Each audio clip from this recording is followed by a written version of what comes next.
Acts chapter 27. And when it was determined that we should sail unto Italy, they delivered Paul and certain other prisoners unto one named Julius, a centurion of Augustus' span. And entering into a ship of Adramyttium, we launched, meaning to sail by the coasts of Asia, one Aristarchus, a Macedonian of Thessalonica, being with us. And the next day we touched at Sidon, and Julius courteously entreated Paul, and gave him liberty to go unto his friends to refresh himself. And when we had launched from thence, we sailed unto Cyprus, because the winds were contrary. And when we had sailed over the sea of Cilicia and Pamphylia, we came to Myra, a city of Lycia. And there the centurion found a ship of Alexandria sailing into Italy, and he put us therein. And when we had sailed slowly many days, and scarce were come over against Cnidus, the wind not suffering us, we sailed under Crete, over against Salmone, and hardly passing it, came into a place which is called the Fair Havens, nigh whereunto was the city of Lasea. Now when much time was spent, and when sailing was now dangerous, because the fast was now already past, Paul admonished them, and said unto them, Sirs, I perceive that this voyage will be with hurt and much damage, not only of the lading and ship, but also of our lives.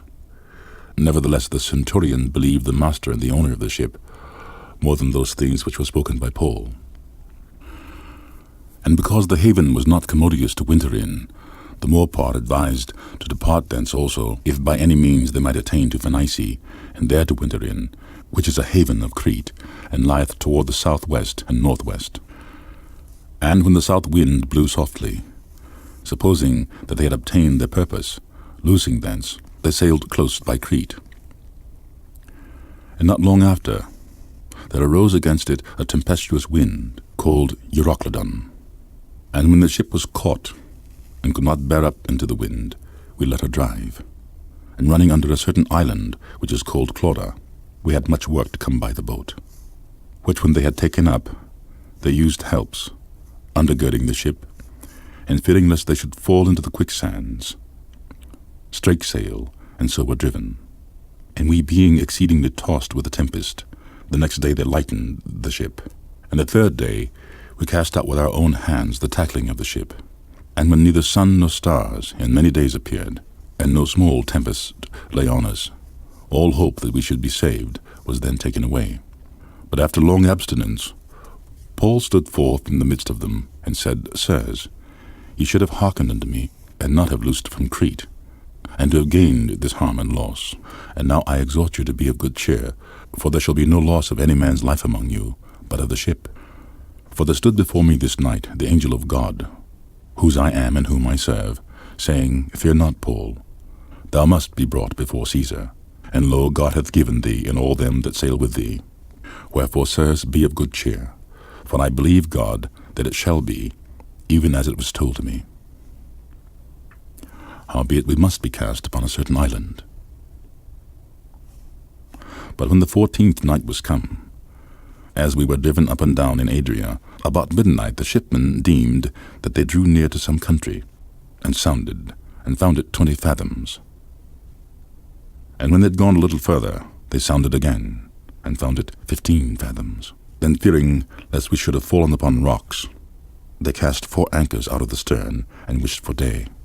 And as the shipmen were about to flee out of the ship, when they had let down the boat into the sea, under colour as though they would have cast anchors out of the foreship, Paul said to the centurion and to the soldiers, Except these abide in the ship, ye cannot be saved. Then the soldiers cut off the ropes of the boat, and let her fall off. And while the day was coming on, Paul besought them all to take meat, saying, This day is the 14th day that ye have tarried, and continued fasting, having taken nothing. Wherefore I pray you to take some meat, for this is for your health. For there shall not an hair fall from the head of any of you. And when he had thus spoken, he took bread, and gave thanks to God in presence of them all. And when he had broken it, he began to eat. Then were they all of good cheer, and they also took some meat. And we were all in the ship, 260 souls. And when they had eaten enough, they lightened the ship, and cast out the wheat into the sea.